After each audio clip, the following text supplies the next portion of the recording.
morning, afternoon, Kirk. How are you doing? I'm doing well, Sheldon. How about yourself? I'm doing good, although I don't know if you can see my lip. I've got a little bit of a crack. Oh yeah, No, I wasn't in a fight except with the weather. yeah. No, cracked lips in our Canadian weather are pretty common. Man, I hate them. Yeah. Uh, how are you doing? Are you getting the weather yet? Oh, we got some bad stuff yesterday. It started off, like with a bit of rain and sleet, and of course there was already a ton of snow on the ground. And then it got colder and colder, so it kind of froze into this ugly kind of semi icy snow. My driveway, which is 140 yards long, it's impassable, I think. Sometime later today, I'll have to get out there and deal with that. Apart Yeah, from that, I'm doing great. Got my coffee.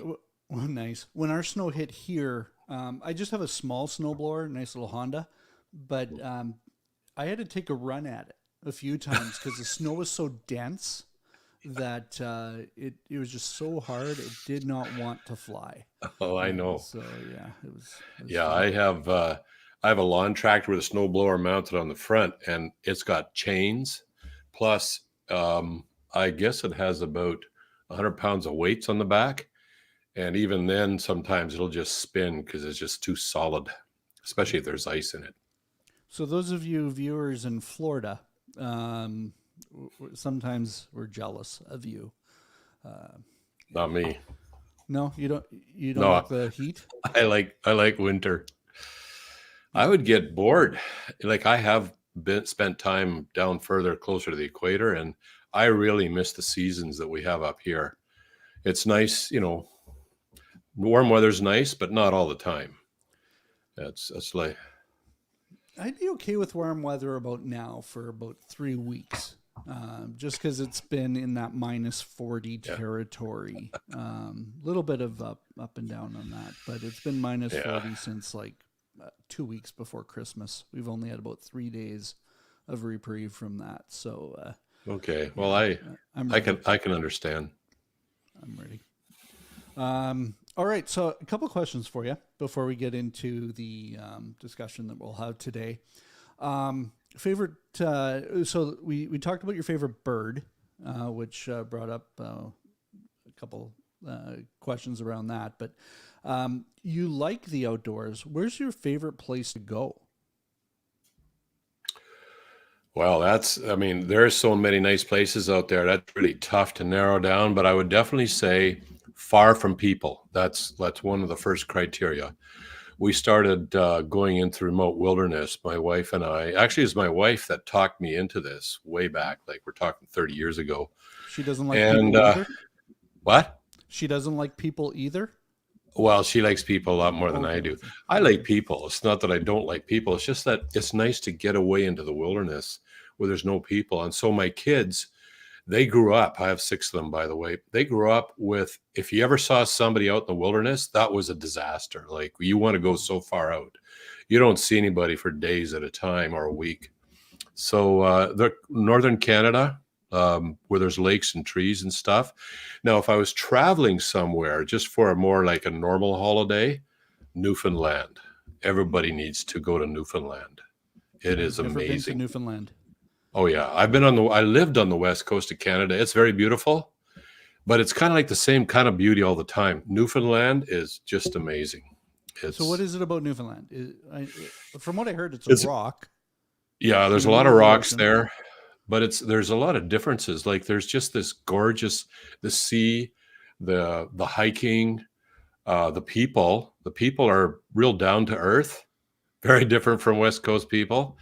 It's just a lot to say about Newfoundland. Are you able Yeah, I to don't know. understand the language? It's not so bad. I mean, it's not as bad as say the Highlands of Scotland, for example, where you might really have an issue trying to just figure out what they're saying. But it's not too bad. Okay. All right. And one other question is weirdest food you've eaten? Weirdest food. I've had quite a variety of food, but immediately what comes to mind is dried strips of dried squid that I had in North Korea. Now it's I don't know how long it takes this stuff to dry, but it certainly starts smelling really bad before it's dried. So I would smell the stuff and it was just heinous.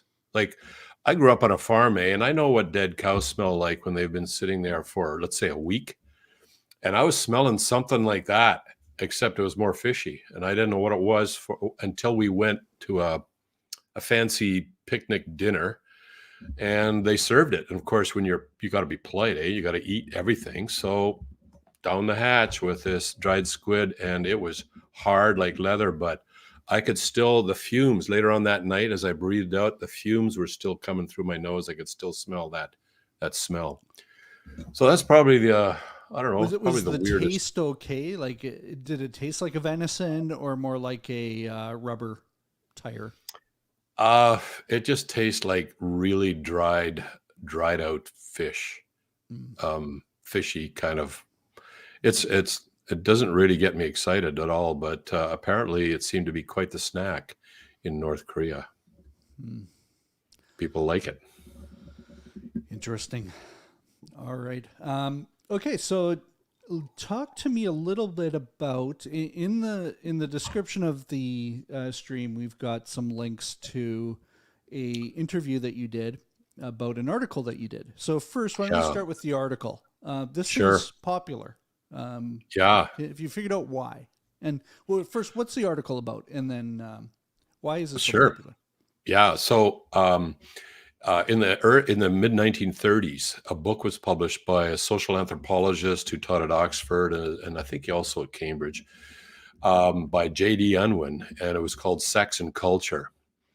And I had heard about this book, and it said it was some pretty interesting stuff. And of course, when you hear about things, you can never trust that it's true anymore nowadays. You got to really go read it for yourself. So I read it for myself. It's probably as he's put it, about 10 volumes condensed into one. And he studied the relationship between how well a culture flourishes in terms of architecture, literature, music, agriculture, and so forth. The relationship between the flourishing of a culture and what sort of sexual restraints or lack thereof they had. It was 86 total. And what he discovered was really quite incredible. And basically, there is the more the more constrained, constrained you have, the more sexuality is constrained to be practiced within marriage, and even different kinds of marriage, like different cultures have different ideas of what that is. But the more it's just constrained within that, the more the culture flourishes, and the less it's constrained, the more it goes downhill. But he found there was a turning point, a tipping point, and I was really surprised at what that tipping point was. The tipping point is when sexual relations between people is fine outside of marriage, like for young people, for example. He called it prenuptial intimacy. And when well, I was shocked at that, because when people say if sex goes downhill, if you get too wild in that area, it's cultural collapse. And so immediately in my head, I'm thinking, well, it's got to be, what is that? It's got to be really bad. Like, we talking pedophilia, sex with animals? What are we talking about here? So I was shocked to learn that it was that, because our culture crossed that tipping point probably, that started in the mid 1960s. When the actual tipping point and when it becomes socially acceptable, like across the board, that you can't pin that down to a day or even a particular year, but you can pin it down to within a 10-year period. And for us, that really, somewhere between mid 1970s to mid 1980s, it just became normal for, let's say, high school students to be sexually active.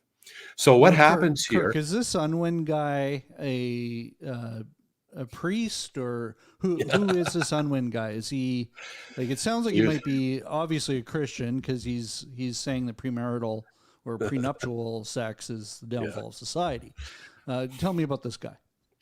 Yeah, so I wondered, like, where's this guy coming from? He was extremely pedantic. His academics is impeccable. In fact, so impeccable that there's a professor at Princeton by the name of Robert P. George who actually teaches Unwin, and he says no one since Unwin's time has matched Unwin in the degree of thoroughness he did in his study of these 86 civilizations. Unwin is still the leader, but what was his bias?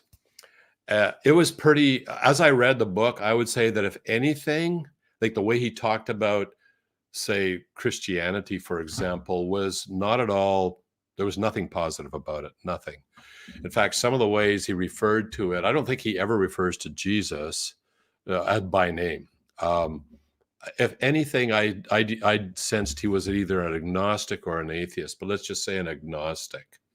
You certainly couldn't tell, and if anything, there was no positive things about Christianity, nothing to suggest a bias there. And if anything, the way he referred to it, no Christian would refer to it that way. At least that was my thing. What made my article explode on the internet, at least relatively speaking, compared to my other articles, I'd say I must have close to 500,000 views on it now, was that Robert P. George actually gave my article the thumbs up. And then things went crazy. You know, I was getting like tens of thousands of views per day for a little while. And then I got requests to do interviews or more articles. It's been translated to other languages. But this is where that Irish journalist, Ben Scallon of Gript Media, got a hold of me, and he wanted to have an interview on this. But there's one thing I should point out here. Anybody can write stuff about culture and what's going to happen. The key thing is it valid? Does it actually happen? And so what he found is that there's three markers. There's when the tipping point is crossed, three things happen within the next generation or so. Three remarkable changes in the culture. Number one, the culture goes from believing in some sort of a God that presides over nature and stuff. In our culture, we would call that theism, or Christianity is an example. Islam is another example. Judaism is another. And then some of the famous cultures in the past that achieved very high levels were Hellenistic Greece and the Romans at a particular point. So they all had their deities in charge of stuff. When the tipping point is crossed, belief in some sort of ultimate deities that would watch over nature, and nature has to be, that just goes, that collapses. And we are seeing that in our culture, where belief in the existence of God has just plummeted. Number two is that rational thinking goes out the window. And that has happened big time in our culture, like logical, rational thinking. In fact, in some quarters, if rational thinking and logic doesn't affirm what you want to believe, it's even labeled as racist and bigoted logic and rational thinking on some quite commonly. I've heard that within academic circles. And finally, the last one was lifetime monogamous marriage. And now, as I said, it's called different things in different cultures, but these lifetime monogamous relationships that we in our culture call marriage, that disintegrates into serial monogamy and then eventually just basically polyamory. And again, our culture has has gone down the road in a remarkable way. These are the three pre-indicators that the tipping point has been crossed. These three things have happened. And then he found that every culture, no exception, collapses within 100 years once the tipping point is crossed. And those are the three markers that ensure that, yes, it's happened and it's irreversible. So that was what we talked about. So before I ask some follow-up questions here, those of you who are watching, feel free to engage in the chat. We're watching it. Silas, yes, we did talk about snow. And that will be a common occurrence for probably the next 6 months or so here. 6, hopefully not 6. Well, maybe not, but 6. But it'll feel like it for at least 4. We're in trouble if it's 6. And then, so engage in the chat. Feel free. Go to kirkdurston.com. You can engage there in the comments on the article if you want. We do follow all of that stuff. So we'd love to hear from you. And if you can, like the video, more people will see it that way. And don't forget to subscribe and hit the bell to be notified in the future of new videos and live streams that we're doing. Okay, so societies on the way to collapsing. What does that look like? Like, tell me about the Romans and the Greeks when their society collapsed. What did that look like? Well, it's basically one of two things, major categories, and Unwin goes into this in a lot more detail. One is that it can be taken over by another culture that is more, he would call it vigorous, that's more highly disciplined, has a higher moral standard when it comes to sexuality. So there's this general, that we call that an invasion, a conquering, so to speak. Or it can, like, for example, today there are some cultures in the world today that are substantially more strict, more disciplined than North American culture. And so we can look forward to, within 100 years, of possibly being taken over by a more disciplined culture that has higher sexual standards than what we have today. Now, I know that sexual morality and sexual constraints is going downhill all across the world right now. I just read an article. For example, I thought China was more, and they still do have more constraints than we do, but even that, there's been a major turnaround or change beginning to happen within the last number of years in China. So who knows where it's going. Now, that's one way it can go, invasion, or it's just a total collapse of the infrastructure. Everything goes south. For example, in our civilization, the work ethic is going seriously downhill. People feel more entitled to get more for less work. And that only works for so long until you can't maintain your food supply systems, your energy supply systems. They start breaking down. There's not enough people around to fix them anymore. And sometimes that can go downhill real fast. And mental health is a major indicator that we're well on our way. And so you would see, just in general, a serious uptick in people who have mental health challenges. And that's exactly what we're seeing again today. So, and I think Mary Eberstadt in her book, Primal Scream, kind of lays this out too. She found, and it's a very well-researched book, I would highly recommend it, Primal Scream, very well referenced. So what she found is that the sexual revolution we had in the 60s, 70s, and 80s has led to a profound alien or a lack of identity within people, because it immediately affected marriages. And then that's the context within children are raised. And she found that mental health is directly proportional to our identity. And our identity is highly contingent on having a circle of siblings, cousins, aunts, and uncles that we identify with. We feel we're part of that clan, so to speak. And that clan, so to speak, has been decimated in our culture today.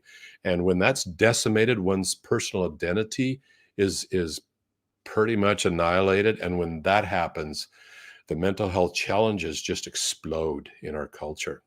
And when that happens, again, as I said, the work ethic goes downhill, hope goes downhill, and it becomes more of a survival of the fittest. And that's not a good situation for a culture to be in. Okay. So I'm not going to play the whole interview. There's a link in the description as well. The link to your articles in the description of the video as well. But I do want to play a clip because the article and the discussion you had was really around the idea of sexual nature, just that downgrade in society a bit. But there was a statement that you made, and the interviewer actually started the conversation around this, and I'd love to talk about this a little bit more. Title of our live stream is "Oh, the Humanity." So let's talk about humanity a little bit. So let me put this up, and we will play it.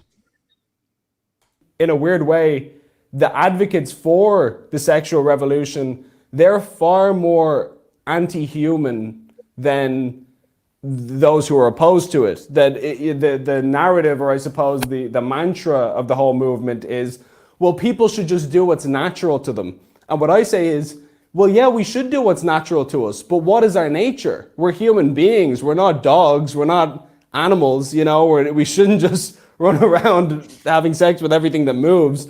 We developed these systems as a society for a reason over thousands and thousands of years because they work, and we should try to uphold that and maintain it to the best of our ability. Yeah, in fact, as you spoke there, it reminded me of a kind of like an idea that I've had, or just basically a way of describing our culture today. What the sexual revolution has been fighting for is the freedom to behave like animals, where there are no constraints. And I would have to say that the sexual revolution is leading to the dehumanization of humanity, or another way of put it, it's leading to the animalization of humanity.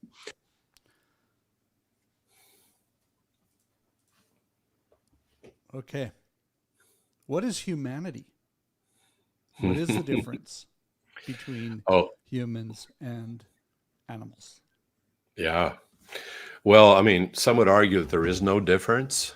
But I think even those who argue that there is no difference still feel a little bit queasy at the thought of us just behaving like animals.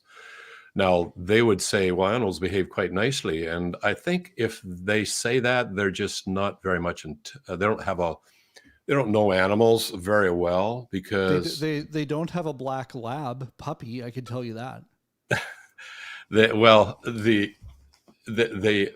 For example, I grew up on a cattle farm, and when you put a new cow into the herd, everybody thinks cows are just like peaceable animals and everything's nice and they're gentle. No, you put a strange cow into a herd, and they have a pecking order, that herd. But a strange cow challenges that pecking order, and so immediately all sorts of fights break out with the higher ranking cattle to see who's going to dominate. So domination, becoming the dominant, and power is very, very much part of the animal world. Amongst dogs, for example, with the alpha male, you have alpha cows, and so on and so forth. There's the boss. But what is humanity? Let's get back to that. So I think people intuitively think they're not just a bag of meat, like we're not just a body. But strictly speaking, if you take a materialistic worldview here, you are just a body. That's all you are, is a body, meat, bone, tissue. That's it.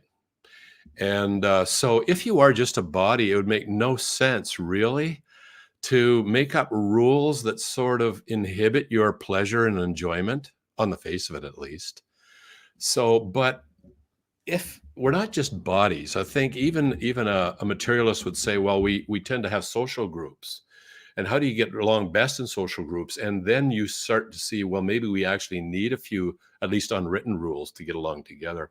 But from a Christian perspective, God says there's more to us than a body. We're created in the image and likeness of the Trinity, the triune God. That there's something more to us, and people discuss what that might be. Some would say we have a body, soul, and spirit. Others say, well, we just have a body and a soul. Either way, there's something non-physical about us humans that distinguishes us from the animals, in the sense that we live within a body, we dwell within a body, but the we, or the us, or the me is something different from the body. And what I would say is that the Bible often refers to the body as a garment, or a house, or a tent, or a vessel. It seems to refer to the body as something within which we live. So who is the we? And that gets down to, what does it mean to be human? Because it suggests that I dwell within a body, and this body is mine. And I find it interesting that our culture seems to have intuitively this idea when they say it's my body. Well, who is the one who possesses that body? What is it about you that says this is your body? Is there something more to the you? And so what it means to be human starts to point towards that we are, I would suggest, a living eternal soul that dwells in the physical world within a body. And this is where sexual morality comes in the sense that our body has things it wants to do. For example, somebody cuts you off in traffic. What do you feel like doing? Well, I don't know. One of the things you feel like doing is reacting in a very unpleasant manner towards that person, and maybe even physical violence sometimes. Like, we all have these bodily urges that need to be controlled. And that includes our sexual urges, our sexuality. Sexuality is a very good thing within marriage between a man and a woman. It bonds us together in that intimacy, but it must occur within a larger context there. Outside of that, then we're letting our sexuality control us, letting our body control us rather than we keep our body under control. And people think that's absurd, but in so many other ways, it's totally expected. We don't react with a right hook to the jaw if somebody says something we disagree with. We're expected to control our bodily instincts. The instincts are good. They just need to be harnessed and controlled. And this is what I think happens in part of what it means to be human, is that we just can't let our bodies rule over us. We must rule our bodies and discipline them. And I mean, I don't eat donuts 24 hours a day, even though I'd really like to, simply because I have to manage my body, so to speak. Now, how well do animals do that? How do animals? I don't know if they, I know that, say, for example, I like dogs. I've grown up with dogs all my life. I'm familiar with wolves and coyotes, and they have their pecking order and they have their alpha male and the other males. And this not just for dogs, it's for like elk, deer, even cattle. If you have 2 or 3 bulls in a herd, some of those bulls may not get to breed. So they're out of luck. And so there's a different way in nature, is that only the most powerful and dominant get to pass their genes on and get to have the females, for example. Well, we don't take kindly to that in our culture, that only the most powerful and dominant get to have partners. That's not normally acceptable. So animals have a different way of handling things, and it's the most powerful, the most dominant will get to breed, and they'll breed with as many as they can, so they pass their genes on. And we have an example in humanity like that, Genghis Khan. More men carry the Genghis Khan's Y chromosome today than any other male we're aware of in history. So how did he be so successful from a Darwinian perspective? Basically by dominating, killing the men and taking their women. Now, do we really want to behave that way? I don't think so. And where's his? I know the Mongol dynasty. It was around for a while, but not that long. Mm-hmm. Was that one of the societies that was researched for that book? Boy, I cannot recall if that's included in there or not, because there's 86 of them, and I can't say for sure, but I would say from what I know about the Mongol society, I've had an interest in it, and an interest in Genghis Khan. But when you can have a successful society if what Unwin does is he says there are societies where a man can have multiple wives, but as long as there's constraints such that those wives are only having relations within that one man, then that'll flourish to a given extent. It's not the ideal situation, and I think in North America we would agree that's not the ideal situation. The best situation was monogamous. So I can't say for sure whether he looked at the Mongols. I'd have to compile that list, and I didn't do it. There were just it just wasn't central. I do have a summary of that book on my website. It's a 26-page quote summary that you can click on in addition to that link there, where you can get. But I focused only on what were his findings and what are the implications for us. All right. Well, we got a couple minutes left here. Is there anything? I know when we had our discussion earlier about this interview, you had mentioned, and this is totally a rabbit trail, but you had mentioned that you couldn't see his face. And I thought that was an interesting conversation that we had because, especially today, we're often wearing masks. What was it like having this interview online where you couldn't see his face? Yeah, it was kind of interesting because the there was a bit of a rush to get this set up because he had got tied up in traffic and so forth. So consequently, when they set up the camera so that I could see him, I could only see him from the neck down. And I found that, at first I didn't think anything of it. Okay, we're ready. Yes, time to roll. But I found it awkward to do having a discussion with someone when you can only see them from the neck down. So I had to judge, how am I coming across here? Because once it's rolling, it's a little late to start getting the technicians in there to refocus the camera. I had to look at the left hand. That's a bit. I looked at his left hand and tried to figure it out. Now, I mentioned this to him afterwards, and the interview seemed to go well anyways.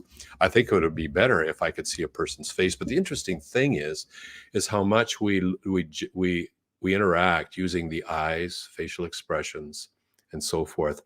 That's why if I'm going into a serious discussion with someone, I much prefer to do it in real life, where we can be over coffee, or if that's not possible, do it on a video conference thing where I can see how they're responding.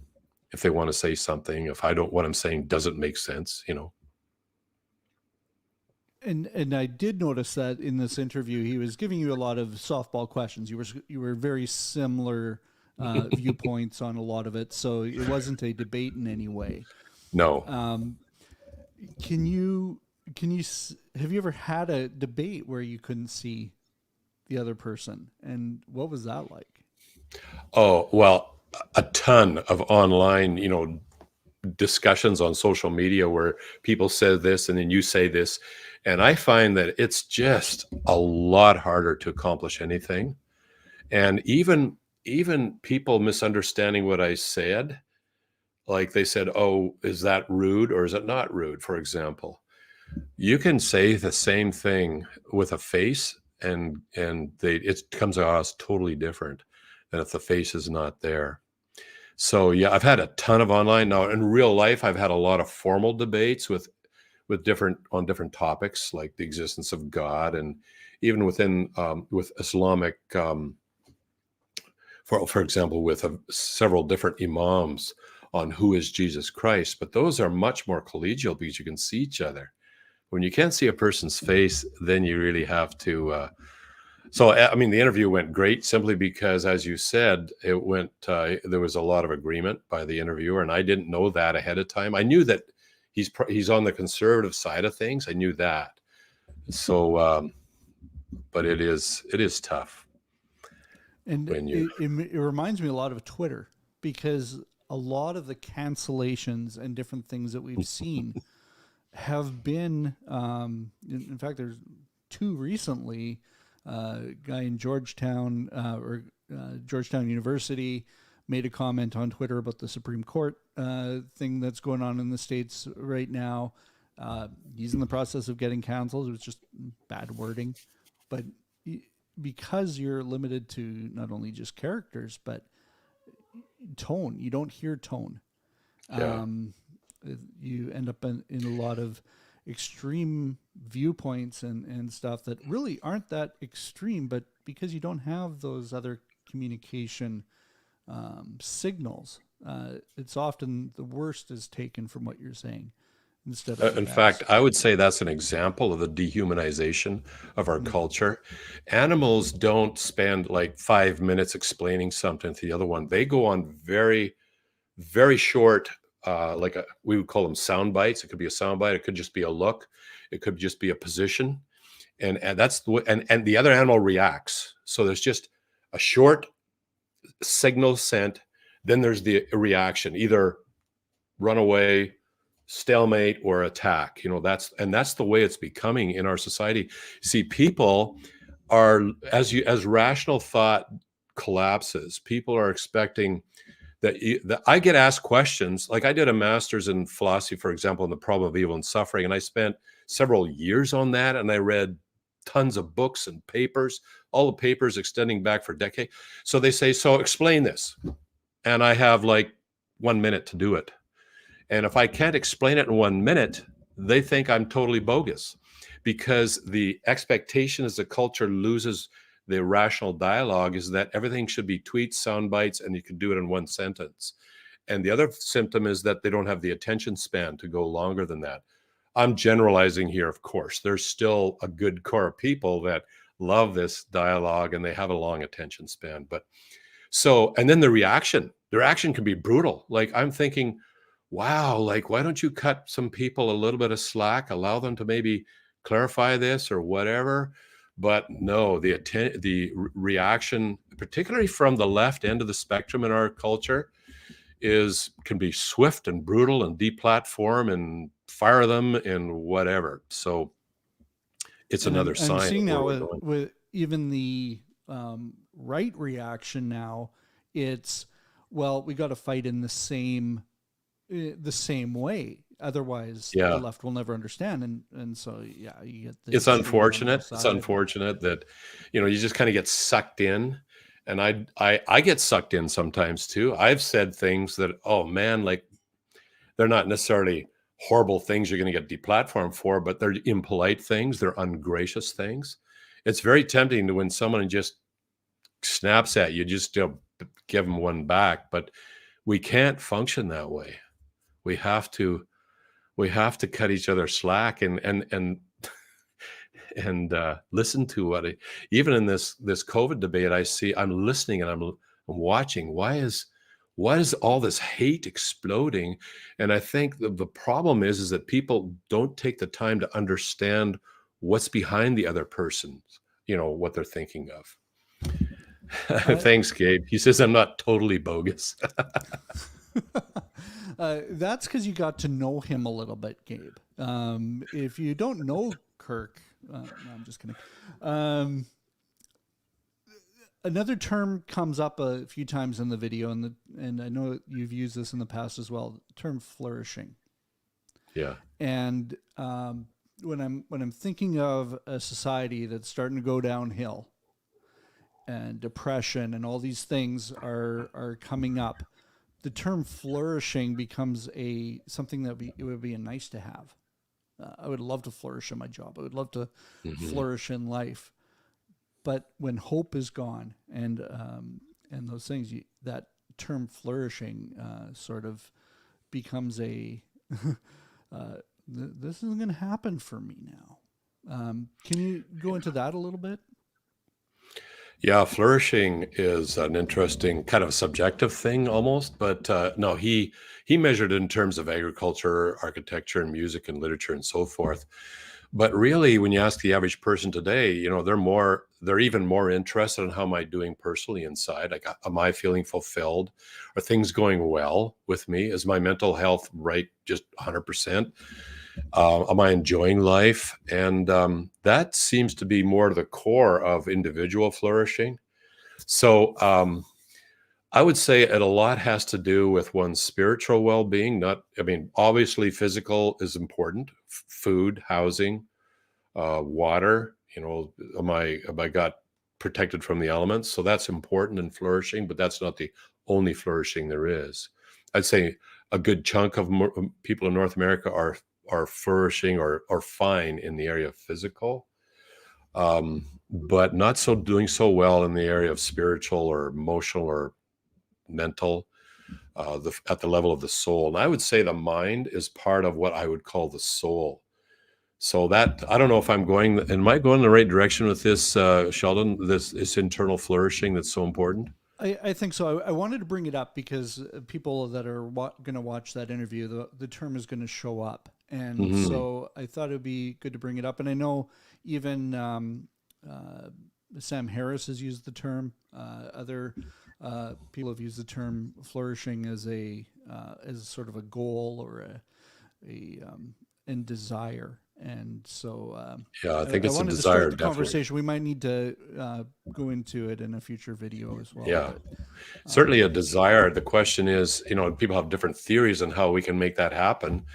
And in the 60s, one way to make it happen was just, hey, instead of being happy sexually with one person, let's just free up so we can be happy with a lot of people. But long term, there were consequences that affected, first of all, physical flourishing in terms of diseases that got transmitted on that are now just endemic in our society. But then there was the broken relationships, which affect our mental health and our spiritual flourishing, and the lack of identity due to the greatly decimated group we grew up with and so forth. For me, ultimately, I just noticed even back in university that the quality of my enjoyment of life was directly proportional to my relationship with God. If I was close with God, it affected every other area, including my relationship with my girlfriend, relationships with other people, even academic performance. But first and foremost was, how am I doing? Am I connected with God, and am I enjoying his presence in my life? And you got a really good video about that. Beautiful mind is something that people should go look at as Yeah. well. Which again we can talk about in a future video. We're running to the end of our time here. Is there anything you wanted to share about the interview that people should focus on? Or is there anything else you want to talk about before we end here? Okay, well, yeah, one last thing, and it's kind of how we ended the interview too. So when you find out that our culture is collapsing, and Unwin's research found that it's irreversible every time, but he also found out that each culture believed that it wouldn't happen to them.